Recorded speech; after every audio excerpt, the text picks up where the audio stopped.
అన్నమయ్య జిల్లా కేంద్రంగా రాయచోటిని తొలగించి మదనపల్లిని ప్రకటించడంపై రాయచోటిలో వైసీపీ నేతలు నిరసన తెలిపారు.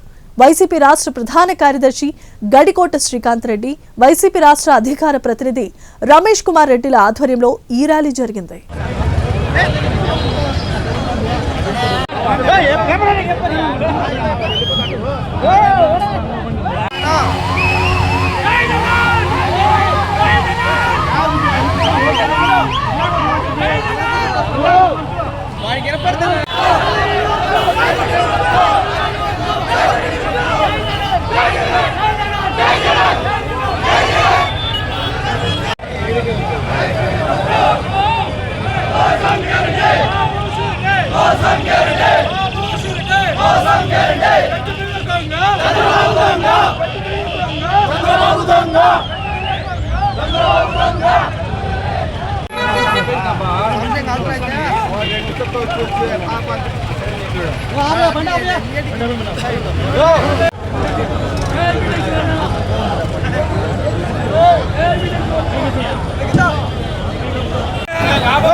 అన్నమయ్య జిల్లాను ఈరోజు 3 ముక్కలుగా చేసి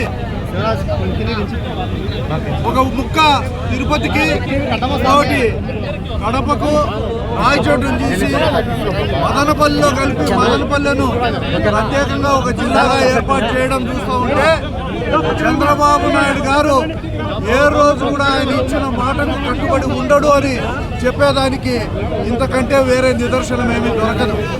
ఎన్నికల సందర్భంగా ఆయన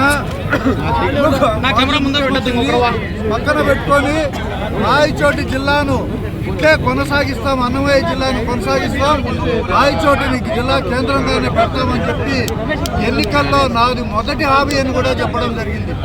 ఎందుకంటే ఒక ముఖ్యమంత్రి ఇంత పైశాచికంగా ఆనందిస్తూ ఈ జిల్లాను ముక్కలు చేయడం చూస్తూ ఉంటే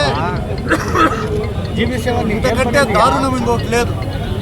ఈరోజు శాస్త్రీయంగా జగన్మోహన్ రెడ్డి గారు ఏర్పాటు చేసిన జిల్లాలు చిన్న చిన్న తప్పులు ఉంటే సవరించవచ్చు, కానీ ఈరోజు కేవలం కక్ష సాధింపుగా ఎందుకు చేశాడు ఈ కార్యక్రమం అర్థం కాదు. వెనకబడిన జిల్లాల్లో ఇది ఒక భాగం. అన్ని వెనకబడిన నియోజకవర్గాలు, ఈ నియోజకవర్గాలకు ప్రత్యేక సహాయం అందించాలా, ఇవన్నీ దృష్టిలో పెట్టుకొని ఇక్కడ జిల్లా కేంద్రాన్ని ఏర్పాటు చేశారు జగన్మోహన్ రెడ్డి గారు. మదనపల్లిలో ఒక మెడికల్ కాలేజ్ ఇచ్చి వాళ్ళను కూడా సంతృప్తి పంచారు. ఇట్లా ప్రతి ఒక్క ప్రాంతానికి ఏదో ఒక ప్రత్యేకతను ఇచ్చి ఆయన ఈ గౌరవాన్ని కాపాడుతూ వస్తే ఈరోజు చంద్రబాబు నాయుడు గారు కేవలం ఒక కక్ష సాధింపు, ఎవరి మీద కక్ష సాధింపో తెలియదు. ఈరోజు స్థానిక నాయకులు ఉన్నారు, ఇక్కడ ఒక మంత్రి ఉన్నాడు, ఒక జిల్లా పార్టీ అధ్యక్షుడు ఉన్నాడు. వీళ్ళు చాలా చంద్రబాబు నాయుడుకు కుడిభుజం ఎడంభుజం లాంటి వ్యక్తులు. ఎందుకు ఆయన్ను కన్విన్స్ చేయలేకపోయినారో అర్థం కావడం లేదు. సవాళ్ళు విసురుతానే ఉంటారు. రాజకీయాల్లో ఉండేవాళ్ళు సవాళ్ళు విసిరేది ఆనవాయితీగా మారిపోయింది. ఈ సవాళ్ళు విసురుడు కాదయ్యా, ఈరోజు రాజీనామా చేసి తిరిగి ప్రజల్లో మద్దతు సంపాదించండి మొగోళ్ళు అయితే. దీనిపైన ఈ జిల్లా కేంద్రం తీసేసిన దానిపైన కడప జిల్లా వ్యాప్తంగా కూడా మీకు దమ్ముంటే అన్ని నియోజకవర్గాల్లో కూడా ఎన్నికలకు పోదాం. పాత కడప జిల్లాకు అన్యాయం జరిగిందా లేదా? చిత్తూరు జిల్లాలో 3 కేంద్రాలు పెట్టింది, ఈ జిల్లాలో 2 కేంద్రాలు ఉంటే అవి కూడా తీసేసినాం. అంటే ఇంతకంటే దారుణం ఉంటుందా? అందుకే చెప్తున్నా, మీరు సవాల్ కాదు. చంద్రబాబు నాయుడు గారు పాత కడప జిల్లాలో ఉన్న 11 స్థానాలకు అందరం రాజీనామా చేస్తాం. మీరు ఎన్ని గెలుస్తారో చూస్తాం.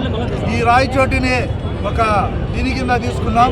ఈ జిల్లాను బైఫర్కేట్ చేసిన దానికి కోడు సాటిస్ఫాక్షన్గా ఉందా, రాజంపేట ఉందా, రాయచోటు ఉందా, లేకుంటే మిగతా నియోజకవర్గాల్లో కూడా ఏ సాటిస్ఫాక్షన్ ఎక్కడా లేదు.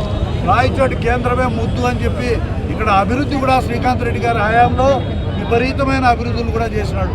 ఇంకా చేసే అవకాశం ఉంది. ఇవి పోగొట్టి ఈరోజు జిల్లా కేంద్రాన్ని తీసేయడం చాలా దారుణం.